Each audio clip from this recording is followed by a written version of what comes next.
Olá a todos, eu me chamo Gelter. Eu me chamo Nica. Nos conhecemos já vamos para 21 anos e esse ano, com a graça de Deus, também vamos fazer 15 anos de matrimônio. É isso, assim, a nossa história começa em 2010. Foi um ano bem tenso pra gente. 2010 foi o nosso sim, a nossa história mesmo, assim, de namoro e tudo começou um pouco antes. Mas o que a gente vai falar um pouquinho hoje é basicamente o que aconteceu a partir de 2010, que foi assim, 2010, por exemplo, foi o ano das nossas vidas. Foi o ano mais feliz e foi o ano mais triste. Foi um ano, assim, de muitas emoções. Uma verdadeira montanha-russa. Foi. Começar mais ou menos lá em abril de 2010, era meu aniversário, e era o nosso noivado também, foi em abril, e eu faço aniversário dia 13 de abril, e eu ganhei um dos maiores presentes da minha vida no dia do meu aniversário, que foi o nascimento do meu sobrinho. E a gente noivou também, tudo, foi um momento maravilhoso em família. Logo depois, a gente já estava nos preparativos do casamento, já estava tudo preparado, a gente estava organizando tudo do nosso casamento. Que foi, na verdade, outubro daquele mesmo ano, em 2010, então a partir do noivado em abril foi a correria para, de fato, preparar tudo para o casamento. Isso, a gente tinha 6 meses dali para frente, isso, né? Quando foi, a gente estava preparando a partir de abril, quando foi em julho, teve nosso chá de panelas, e meus pais, era férias, eu não viajei porque eu estava trabalhando, e meus pais viajaram. Foram para Albajara e foram apresentar o meu sobrinho, João Renato, para minha avó. Minha irmã foi junto e tudo. O marido da minha irmã não foi só meus pais, minhas 2 irmãs e meu sobrinho na época tinha 3 meses. E foi uma viagem maravilhosa, eles gostaram muito. Quando foi no domingo, dia 18 de julho, que tinha tudo para ser um dia normal como qualquer outro. No dia 18 de julho, às 10 horas da manhã, minha mãe me liga. Calau, estamos saindo daqui de Ubajara, mais tarde a gente tá aí. Tá ok, mamãe, tudo bem. Quando foi 10h15 da manhã, eu recebi uma ligação da minha tia, quando minha tia diz assim, Calau, vem logo. Eu não entendia o porquê, ela vem logo, a Fafada sofreu um acidente. O nome da minha mãe era Mafalda, mas minha tia só chamava ela de Fafada. E eu fiquei desesperada, sem entender nada. Saí correndo no meio da rua. Nessa mesma hora, uma amiga minha chega lá em casa e começa sem entender o que estava acontecendo. Eu entrei em desespero, saí correndo no meio da rua e ela me seguiu. Quando ela pegou o telefone, que minha tia estava no telefone ainda, pegou o telefone e começou a entender o que estava acontecendo. Na mesma hora ela ligou para o Gelter, dizendo que meus pais tinham sofrido um acidente. Ninguém sabia da gravidade do acidente, só sabia que tinha tido esse acidente. E ligaram para o Gelter e tudo. O Gelter já foi tentar entender o que estava acontecendo e tudo. E foi desesperador. E uma pausazinha aqui que eu vou fazer, o que aconteceu nessa semana, quando meus pais viajaram. Meus pais viajaram na quarta. Na quarta-feira, eu sonhei onde é que eu iria morar, se na minha casa que a gente tinha comprado, que a gente ia morar depois do casamento, ou se na minha casa com os meus pais. Não entendi o motivo desse sonho, isso foi na quarta-feira, no dia que meus pais viajaram, e passou. Quando foi de sexta para sábado, ou de sábado para domingo, eu não tenho certeza, mas foi um desses 2 dias, eu sonhei novamente onde era que eu ia morar, se na minha casa ou na casa dos meus pais. Dessa vez, com minha irmã. Minha irmã apareceu no sonho. Não entendi absolutamente nada porquê desse sonho. Mas tudo bem, passou, comentei com minha amiga, essa minha amiga que foi lá em casa no mesmo dia, e disse para ela que eu não estava entendendo nada. Voltando aqui para o domingo, no domingo, por volta de meio-dia, mais ou menos, o Gelter chegou lá em casa, já com meu cunhado, pra gente ir para Sobral, porque a acidente tinha sido em Ubajara. Já fomos para Sobral, foi a viagem mais longa da minha vida e ao mesmo tempo a mais rápida, porque a gente foi voando, Gelter foi voando até Sobral. E antes de sair de Fortaleza a Sobral, eu já vinha tentando entender, já havia ligado para o hospital em Tianguá para ver o que estava acontecendo. Já sabia que tinha sido um acidente muito grave, que provavelmente haveria óbitos naquele acidente. E no caminho até a casa dela, quando eu estava indo pegá-la, para a gente ir até o interior de Sobral para poder dar assistência, ver de fato o que tinha acontecido, eu já recebi a notícia que todos ali já tinham falecido no acidente. Todos ali já tinham falecido. Então eu cheguei lá com essa notícia, mas eles não sabiam e eu não dei a notícia na hora também. Pois é, quando o Gelton chegou, o filho do meu pai me ligou. E ele disse, Calau, tô indo para Sobral. Aí eu falei assim, eu também tô. Aí ele falou, papai não resistiu. Aí eu entrei em desespero, porque aí eu soube que meu pai não tinha resistido, porque ele tinha ficado preso nas ferragens e não tinha sobrevivido. Mas eu já sabia que a Amanda, minha irmã mais nova, e o João Renato, que na época tinha 3 meses, eles estavam bem, estavam no hospital. O João Renato já tinha recebido alta, já estava bem, e a Amanda estava sendo transferida para Sobral porque ela tinha fraturado o fêmur e outros machucados. E estava bem machucada. E ninguém me falava da minha mãe, nem da minha irmã. Eu liguei para minha madrinha, liguei para minhas tias, a única coisa que eu escutava, ela, vem logo, vem logo. E o Jota já sabia de tudo. Quando nós chegamos ali mais ou menos em Tapipoca, e eu ligando todo mundo, eu ligava, as pessoas desligavam o telefone na minha cara, não me atendiam. Meu cunhado, que estava no carro com a gente, também não sabia de nada.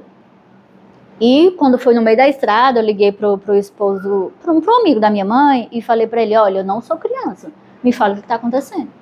Aí foi quando ele falou que, olha, sua mãe e sua irmã também não resistiram. Aí foi assim uma dor que eu jamais vou explicar como é que é essa dor. E desejo que ninguém passe por essa dor. Porque é assustador. Aí tudo bem, chegamos em Sobral.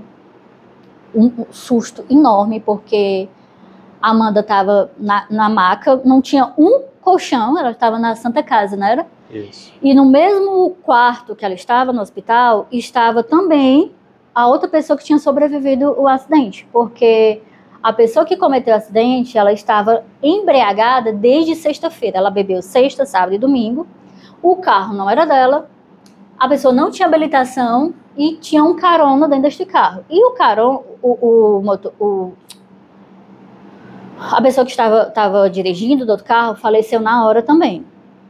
E o carona foi socorrido para o hospital. E ele estava no mesmo quarto que minha irmã. A minha tia, que acompanhou a minha irmã até Sobral, desesperada, ela quase derruba o cara da maca. Aí eu falei pra ela, não adianta, que ele não tem culpa, a culpa não é dele. Mas assim, foi um momento muito difícil. A gente conseguiu nesse mesmo dia transferir a Amanda para Fortaleza. Voltamos no meio do caminho, o Gelton foi no IML, reconheceu os corpos e tudo. Eu fiquei no hospital e no mesmo dia à noite a gente voltou para Fortaleza com a Amanda. Em madrugada mesmo chegamos em Fortaleza. E só para contextualizar um pouco a questão do acidente, que a gente falou agora há pouco, os pais dela já estavam voltando de Ubajara para Fortaleza e o carro que causou o acidente, ele está sendo conduzido por essas duas pessoas, esses 2 homens estavam embriagados, já bebendo desde a sexta-feira, e colheu de frente o carro do meu sogro, da minha sogra e da minha cunhada mais velha, né? Então eles bateu de frente com eles, quando eles estavam saindo de Ubajara, eles estavam indo em direção à cidade, bateu de frente e vitimizou a família da Nica. Pois é, aí começou todo um processo, toda uma vida totalmente diferente. O acidente foi em julho, né? 3 meses antes do nosso casamento, a gente ia casar em outubro. Foi tudo novo. Mudou tudo, porque a partir desse momento eu tive que administrar uma casa que eu não tinha nem noção como é que fazia. A Amanda ainda ficou com as sequelas, né? Ela ficou de cadeira de rodas durante uns 3, 4 meses, mais ou menos. Então ela ficou totalmente dependente de mim. Precisei fazer tudo, de tomar conta da casa, tomar conta dela e tomar conta do casamento também. Então, assim, foram momentos muito difíceis. Tinha dias que eu dormia no máximo 2 horas por dia, porque eu não conseguia dormir. Eu capotava, assim, quando eu conseguia dormir, eu capotava e eu só dizia, Senhor, eu não aguento. E a gente ouvia de algumas pessoas na época dizer assim, olha, vocês ainda vão casar, não tem mais clima para casar, é melhor adiar o casamento. Acho que foi a frase que a gente mais ouviu. Foi a frase que mais ouviu nesses 3 meses que antecedia o casamento. E eu falei assim, eu não sei, realmente não sabia. Toda a programação do casamento estava parada, meu cerimonialista disse para ela, para tudo, que eu não sei o que fazer. E tanto financeiramente como na execução mesmo, porque tinha coisas que faltava pagar, graças a Deus faltava pouca coisa, mas eram coisas que meu pai ia pagar. E a partir dali, cadê? Como é que vai pagar? Entendeu? Então, assim, mas isso no momento não era o menos importante. Porque o dia a dia mesmo, sem eles, o viver sem eles, foi mais difícil. E eu me agarrava mesmo a Nossa Senhora e eu dizia, minha mãe, eu não sei o que fazer. Eu dizia para Jesus, Senhor, eu não sei o que fazer. Me ampara, me sustenta, porque eu não posso parar, eu tenho que continuar. A Amanda depende de mim, o João Renato é um bebê que só tem 3 meses. Então, mesmo o João Renato tendo o pai dele e tudo, assim, eu me sentia na necessidade de estar mais presente dele, até porque minha irmã não estava mais ali. Então, o laço que eu criei com ele foi mais forte ainda.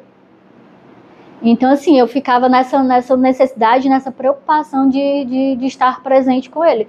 Mas eu não sabia o que fazer. Eu não tinha forças, acho que a verdade é essa, eu não tinha forças para fazer. Gelter foi muito, muito, muito importante nesse momento, porque ele não me deixou só no momento. Minha amiga também, que esteve comigo no dia do acidente, ela também não me largou no momento, assim, foi o maior suporte que eu tive, foram essas pessoas, assim, Deus colocou eles ali do meu lado para me ajudar a seguir. E o tempo foi passando. O tempo foi passando.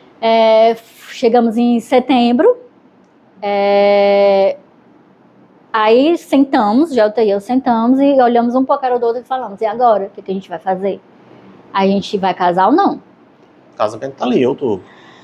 A casa já estava pronta, todo arrumado, o casamento estava 90% pronto. E a gente decidiu tentar. Lembrando que não ia ser mais a vida que a gente tinha planejado. Não ia ser mais uma vida a 2. Ia ser uma vida a 3. Ia ser Gelter, eu e Amanda. Porque a Amanda tinha 18 anos na época e eu não podia deixar ela sozinha. Não tinha condição dela morar sozinha. Então foi totalmente diferente. Mas aí foi uma decisão que nós tentamos, nós decidimos tentar, né? Assim, coloquei sempre nas mãos de Deus que fosse feita a vontade dele, que eu sabia o que ele tinha preparado pra gente. E chegou o grande dia. Minto, na semana do aniversário, nos reunimos com o cerimonialista, né? Com a música, com tudo. E o meu músico fez a seguinte pergunta. Nica, como é que você quer a sua festa? Aí eu falei pra ele, olha, eu quero a festa mais animada e mais feliz que você já fez na sua vida. Ele arregalou os olhos. Aí ele sério, porque eu de tristeza na minha vida basta. E pronto, chegou o grande dia, o dia 23 de outubro de 2010. Chegou o nosso dia, o dia do nosso sim, o dia que Jesus tinha preparado pra gente. De manhã foi aquela nostalgia, não vou dizer que não bateu aquela tristeza, bateu quando eu cheguei no salão, eu sozinha, né, sem minha mãe, sem minha irmã, então assim, não foi fácil. Minha vizinha foi também, ela me deu um apoio muito legal, ela fez questão de se arrumar no mesmo salão que eu. Gelter teve o dia dele e tudo, e antes de ir para a igreja, eu fui para o buffet, né, tirar as fotos e tudo. E eu entrei na igreja com um fiozinho de nylon e as alianças do meu pai no pescoço. Quando eu cheguei no buffet para tirar as fotos da decoração e tudo, 2 noivinhas que estavam lá visitando o buffet, eu olhei assim, ai, que legal, ela que tá levando as alianças no pescoço. Gente, essa hora eu me entalei, porque eu não podia parar para contar a história, o motivo daquelas alianças no meu pescoço, que eram as alianças dos meus pais. Mas tudo bem, eu sorri e tudo, fomos pro buffet. Chegando no buffet, chegando na igreja, a emoção aí tomou de conta, porque eu não tinha meu pai e nem minha mãe para entrar na igreja comigo, né? Então, assim, foi muito difícil. Mas antes de eu ir para a igreja, eu pedi pro meu cunhado, né? Eu que era casado com minha irmã. Eu falei para ele, ou eu entro sozinha, ou eu entro com você. Aí eu perguntei se ele aceitava entrar comigo. Ele, tudo bem. Só que eu comecei a entrar na igreja sozinha, no meio eu parei, eu entrei só com um terço, e ele veio lá do altar, porque ele já tinha entrado com meu sobrinho, com o meu buquê e me pegou. Aí nessa hora eu tive que engolir o choro, porque essa hora a emoção bateu.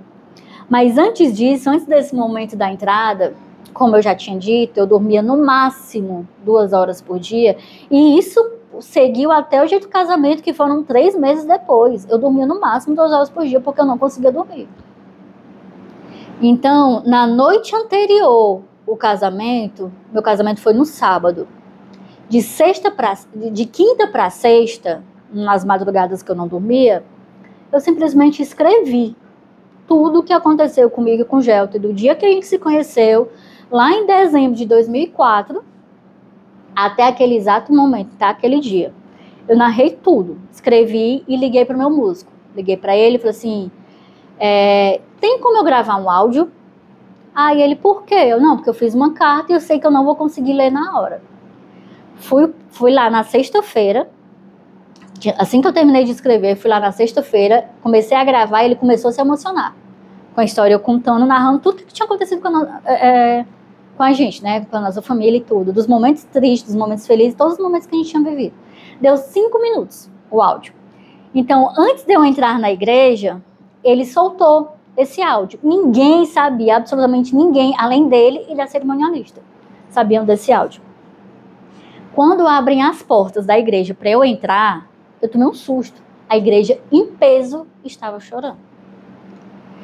E eu não entendi. Aí depois eu lembrei que eu que tinha causado aquilo, né? Porque eu tinha feito uma carta que emocionou muita gente. Mas era muito interessante, ficou muito bonito. E foi isso. Casamos, temos nosso sim há 15 anos, graças a Deus. E a nossa festa foi a festa mais animada que a gente tinha ido até aquele momento, porque apesar da tristeza, aquele dia foi um dia de muita alegria. E eu estava feliz por quê? Porque minha mãe sonhou aquele momento comigo, meu pai sonhou aquele momento comigo, minha irmã me ajudou a escolher muita coisa. Não é à toa que o meu vestido de noiva, eu tinha escolhido em junho para julho, antes do acidente. E minha mãe tinha ido comigo, tanto minha mãe como minha irmã. Tinha ido comigo e falou assim, esse vestido é a tua cara e tudo. Mas a dona do ateliê falou o seguinte, Nica, eu tô produzindo um vestido que vai ficar perfeito em você. Tudo bem, mas esse aqui eu já gostei. Então aquele vestido já ficou selecionado, né, pra eu usar no dia. Se ela fizesse outro eu gostasse, eu usaria depois. No dia da prova, antes do casamento, ela falou, Nica, o vestido tá pronto, tá lindíssimo, quero que você prove. Aí eu não quero nem ver o vestido. Por quê? Porque minha mãe já tinha me visto com aquele, minha mãe tinha gostado, então eu não mudei de jeito maneira. Fiz do jeito que a gente já tinha planejado lá em junho. E foi. Casamos, minhas damas entraram com um copo de leite, o Gelton entrou com cravo, eu com buquê. Terminou a cerimônia, fomos pro buffet. Assim que terminou a cerimônia, né, fomos pro buffet. Quando terminou o buffet, fomos pro hotel. Assim que amanheceu, tomamos café no hotel e já saímos. Eu fui direto pro cemitério. Eu fui deixar o meu buquê para minha mãe. A lapela que o Gelton usou, eu deixei para o meu pai. E o copo de leite que minha dama tinha entrado, minha demoiselle tinha entrado, eu deixei para minha irmã. Eu não joguei buquê, nada, porque eram deles. Então eu fui lá no cemitério e deixei. Aí pronto. E esse foi o nosso primeiro momento de dizer sim a Deus, foi quando a gente casou. Nós dois demos o nosso primeiro sim a Deus quando nos casamos, passamos então a viver a vida de casado, a vida nova de casados, e com o passar do tempo surgiu o momento de dar o nosso segundo sim a Deus, que foi em 2014, quando nós decidimos fazer o SCC. Isso, de 2010 para 2014, muitas águas rolaram, muito crescimento, mas muitas dores também. Assim, o início do matrimônio foi um ano muito difícil, porque não foi fácil, não, foi uma vida a 3, então assim, foram uma adaptação de 3 pessoas, então teve um período muito, muito difícil. E quando foi, logo em seguida a gente viu que não tinha nada que prendesse da gente de engravidar naquele momento, a gente já tentou dar um passo à frente, né? Já tentou ter filho e tudo, e não conseguimos. Tentamos em 2011, 2012, 2013, a gente viu que sozinho não estava certo, a gente procurou um especialista, e vimos que não estava dando certo, que a gente não estava conseguindo engravidar de uma forma natural. Começamos aqueles tratamentos, começamos a fazer controle de ovulação, acho que passamos 1 ano mais ou menos, não foi? Em controle de ovulação e nada de engravidar. Fizemos todos os exames que podiam existir tudo, e os médicos chegaram à conclusão que, para a gente engravidar, a gente teria que fazer fertilização in vitro. Na época, a gente topou. Era uma coisa super cara, que assim, não estava muito fácil no nosso orçamento, mas a gente queria, o nosso desejo era engravidar. Mas independente disso, o meu desejo sempre foi ser mãe. Não importava se era da forma natural, se era por adoção, se era por fertilização, eu queria ser mãe. Gelter queria muito que fosse natural, fosse que a gente gerasse o filho, naquele momento não aceitava adoção e tudo. Então a gente partiu para o tratamento. Nós usamos, acho que o 2013 todinho, não foi? Exato. 2013 todinho. Nós fizemos 3 FIVs. Foram 3 fertilizações nesse ano e as 3 negativas. Quando foi mais ou menos em dezembro, né, que nós fizemos a última, dezembro de 2013, aquela chuva de hormônio, aquele, assim, psicologicamente nós estávamos muito abalados, porque a partir do momento que você faz a punção, eu fiquei hiperestimulada. Eu tirei 12 óvulos.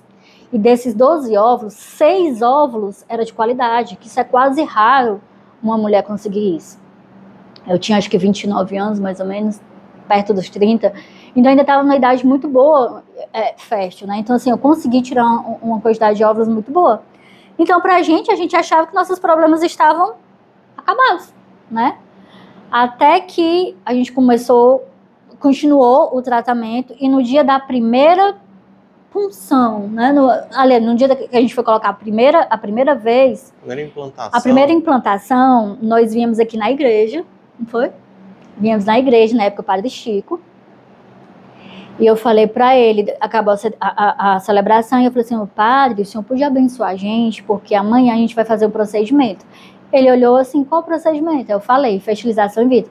Gente, ele estava com a cabeça abaixada, pronto para nos abençoar. Ele levantou a cabeça, tipo, num susto, falou assim, olha, eu vou abençoar vocês, mas é no momento de Deus. Aí eu, tudo bem, eu entendi.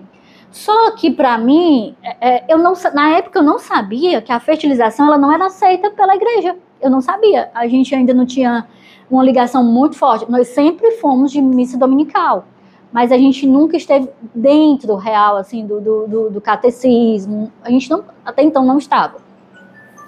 Então isso ali eu me assustei com o olhar que ele olhou para mim, mas em nenhum momento ele disse que eu estava errada, nada disso. Ele nos abençoou e tudo, mas eu fui para casa com aquele negocinho na cabeça. Fomos na segunda-feira, fizemos a primeira implantação. Como minhas taxas estavam tudo ok, todos os meus exames estavam ok, todo mundo, eu, Gelter, os médicos, todo mundo achava que ia dar 100% da primeira, até porque os embriões estavam perfeitos. 12 dias depois, nosso primeiro negativo. Então foi uma dor que em nenhum momento a gente se preparou para que pudesse dar errado. A gente foi na certeza que daria certo. Então assim, foi muito assustador quando a gente ouviu aquele primeiro não. Bateu uma tristeza muito grande. Passaram-se 1 mês, 2, aí... Daí a gente ainda tinha outros 2 pares fertilizados, de embriões fertilizados de excelente qualidade. E partimos para a nossa segunda tentativa. Foi aquela chuva de hormônio, cada vez aumentava mais, porque é muito hormônio, né, que eu recebia, injeções diárias na barriga. E vai mexendo muito com o humor da gente. Fizemos a segunda implantação. Fizemos, um exemplo, fizemos na segunda, porque você faz a implantação, então você tem 12 dias para fazer o teste, né, de gravidez. A partir do segundo dia eu só chorava. Me dava uma depressão, porque eu só queria minha mãe, eu só queria meu pai, eu só queria minha irmã. Me dava uma depressão grande que ninguém entendia. Que eu chegou no 12º dia novamente, outra negativa. Que meu médico não entendeu. Ele, Nica, eu não sei o que está acontecendo. Porque seus exames estão ótimos, tem tudo para segurar, o seu útero está perfeito, pronto para segurar, e não segurava. E eu só lembrava o que o padre Chico tinha dito. só no momento de Deus. E eu cheguei a falar pro Gelton, amor, a gente vai engravidar naturalmente. E aquela frustração na gente ia só aumentando, porque nessa segunda vez, a gente foi pelo menos com 50%. 50% de dar chance e 50% que pode dar errado, porque na primeira vez já tinha dado errado. Então, a frustração não foi tão grande como foi da primeira.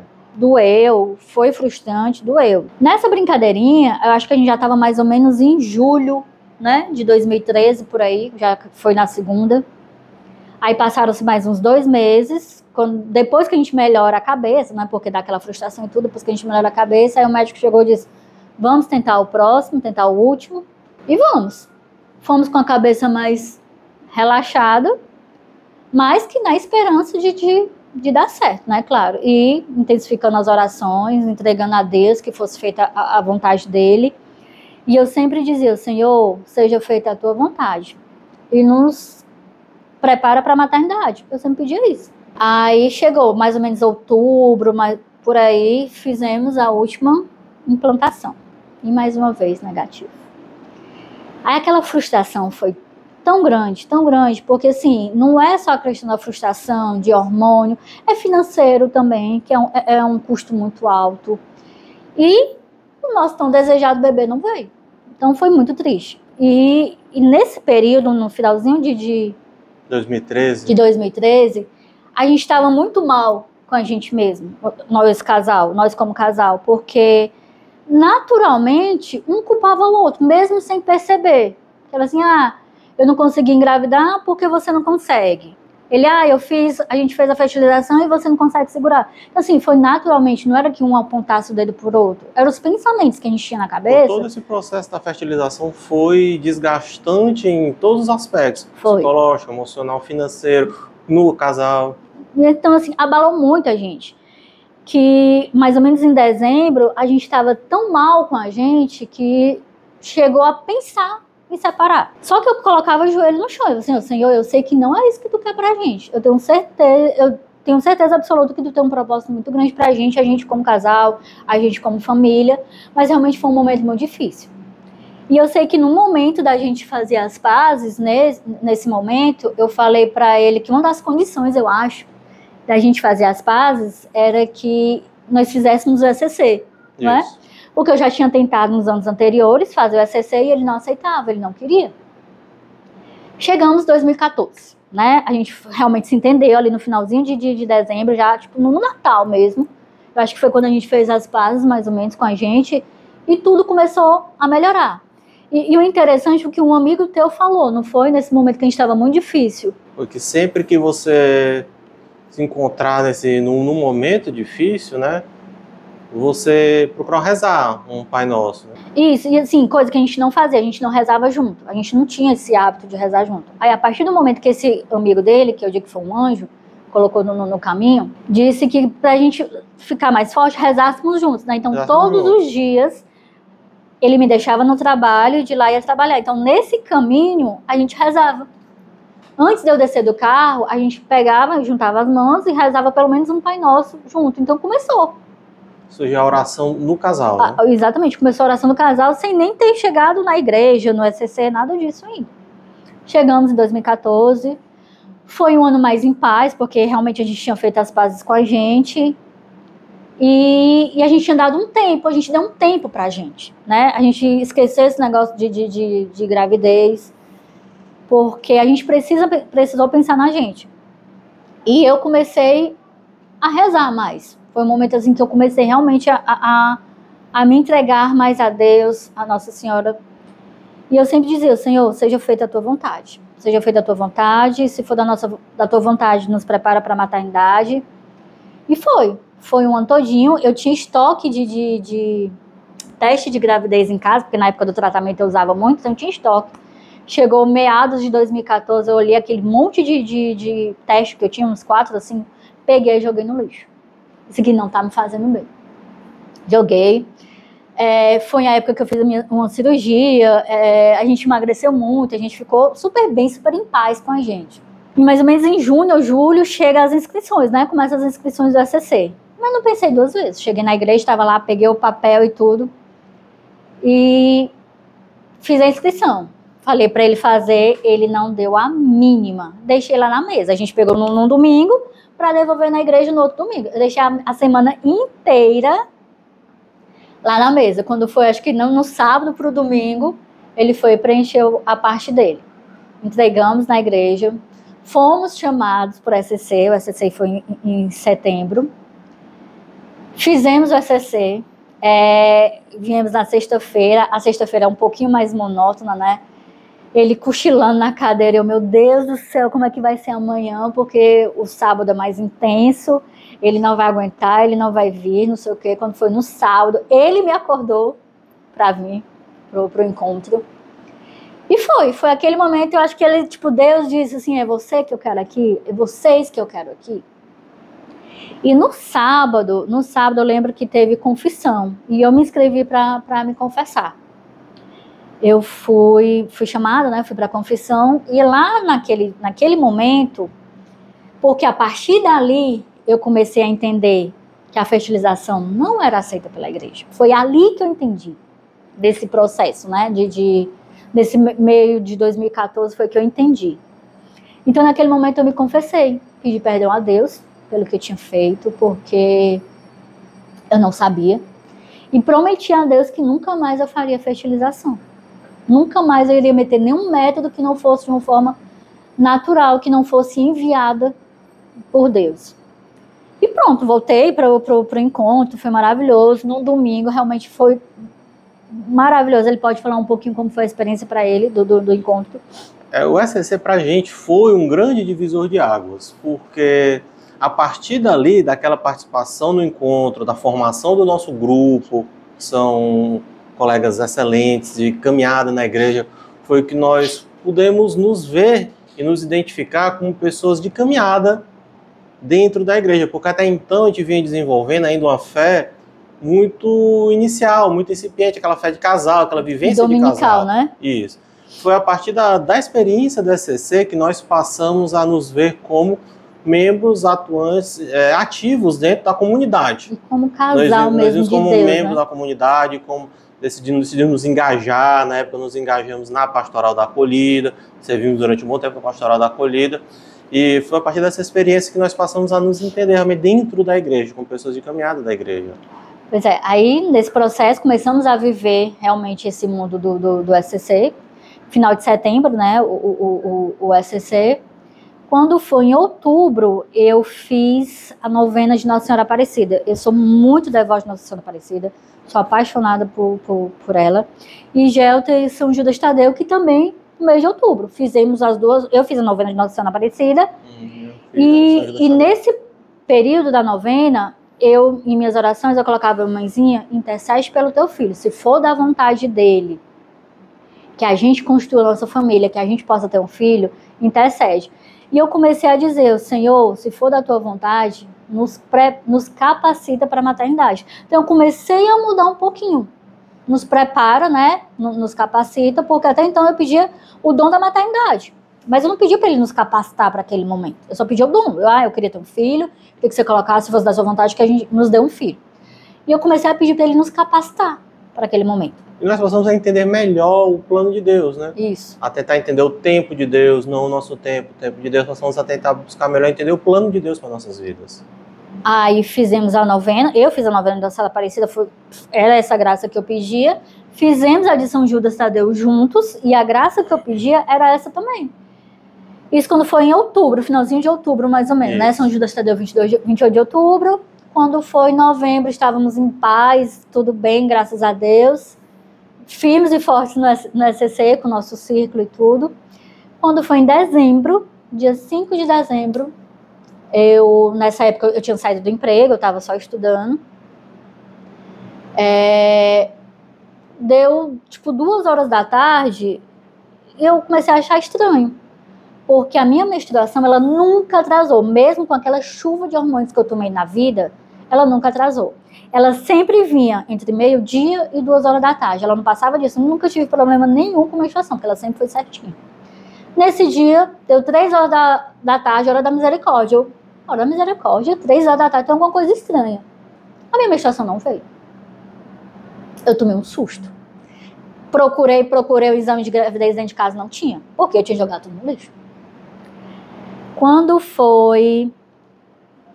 Aí eu saí, eu tava com minha diarista em casa nesse dia, eu falei assim, eu vou ali e volto já. Fui na farmácia. Fiz o teste. Depois de 1 minutinho, eu fui lá olhar. Gente, quando eu vi aqueles 2 tracinhos, eu não acreditei. Eu, Senhor, não pode. Eu caí no chão. Porque eu nunca tinha visto um positivo na minha vida. Então isso ali pra mim foi muito forte, que eu não tive coragem de contar pro Gelton. Não tive coragem. Eu ajoelhei no chão, comecei a chorar, agradecendo a Deus, que eu não sabia se eu era merecedora daquele positivo. E ao mesmo tempo eu estava com muito medo de estar enxergando errado. No outro dia, eu pedi pro Gelton, eu estava em casa, né, ele ia trabalhar, eu, me deixa no laboratório, que eu tenho que fazer, realmente eu tinha guias de exames, para fazer outros exames, e fiz o de gravidez também. Deu 10 horas da manhã, nada desse resultado sair. Deu 11 horas, nada desse resultado sair. Eu liguei pro laboratório. Ela, não, já saiu, pode vir buscar. Aí eu, eu libero na internet. Ela, não, tá com um probleminha aqui. Fui bater no laboratório, peguei esse exame, já passei acho que na época era Baby Center, fazendo Baby Center, peguei um presentinho lá e quando ele chegou do trabalho, foi que eu mostrei pra ele, fiz toda uma surpresinha e mostrei. Eu não sei quem que chorava mais, se era ele ou se era eu, porque a gente passou, nessa brincadeira, foram quase 5 anos, né? Isso. Com o desejo do positivo. Então, o nosso tão sonhado, desejado, positivo chegou. E é isso, aí nesse momento, mais do que nunca, eu entendi as palavras do Padre Chico, que era no momento de Deus. E não é no meu momento, não é no momento do Gelton, é no momento que nós estamos preparados para isso. E esse 2014 foi o ano perfeito para isso. Foi o ano que a gente se entregou para Deus. Foi o ano que a gente se entregou realmente como marido e mulher, como casal, como família.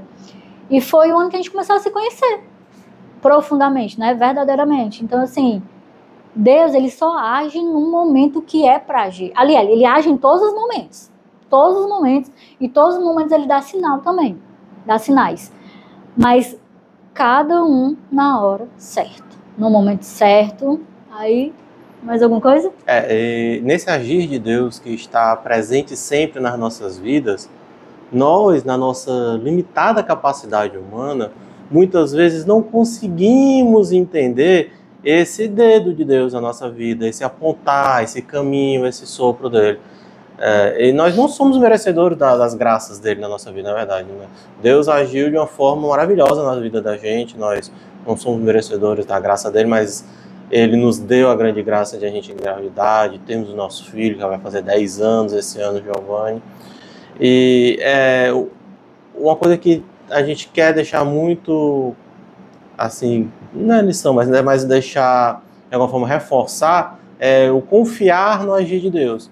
Se a gente puder, de alguma forma, também falar uma mensagem para quem estiver nos assistindo, confiar sempre no agir de Deus. Deus sempre tem um momento certo para as nossas vidas e nós, a partir da oração, temos que pedir a Ele que nós possamos compreender quais são os planos dEle, quais são os desígnios dEle e confiar nele cegamente. E assim, e acredita na mãe também. Tipo, pede à mãe que o filho atende, que isso é muito real. A partir do momento que eu sentei ali com Nossa Senhora, né, que eu sempre tive uma devoção muito grande com ela, mas não me entregava, não chegava junto a ela. A partir do momento que a gente chegou, deu certo. Depois desse momento, a gravidez foi uma gravidez sensacional, uma gravidez super tranquila. Giovanni nasceu muito saudável, é um menino maravilhoso. Hoje em dia, vai fazer 10 anos, está na catequese, é um menino temente a Deus. Hoje ele é leitor da liturgia Mirim. Assim, é um menino super temente a Deus, temente a Nossa Senhora. E é isso, a gente só tem a agradecer a Deus, a Nossa Senhora, por todas as coisas que elas fazem na nossa vida. A comunidade da paróquia sempre junto conosco nesse sempre nos acolheu muito, muito, muito bem. Assim, a gente sempre teve Eu não gosto de usar a palavra sorte, porque eu não acredito em sorte. Eu sempre acho que foi Deus mesmo. Foi Deus que nos colocou aqui. É Deus que nos carrega aqui, entendeu? Então, assim, a gente é muito grato à comunidade que a gente tem, aos amigos em Cristo que nós fizemos aqui. Esse aqui é o nosso milagrinho. Giovana. Diga seu nome. Eu sou Giovana, Deus queira mais. Isso. Hã? Você gosta aqui da paróquia? Sim. O que é que você faz aqui? Eu rezo, eu assisto a missa, eu leio, eu vou pra catequese. É isso. Essas coisas. É isso. Vou dar tchau pra todo mundo. Se você já passou por alguma experiência que fortaleceu a sua fé, superou algum desafio através da espiritualidade ou presenciou algum milagre em sua vida, convidamos você a entrar em contato conosco e compartilhar a sua história com toda a comunidade.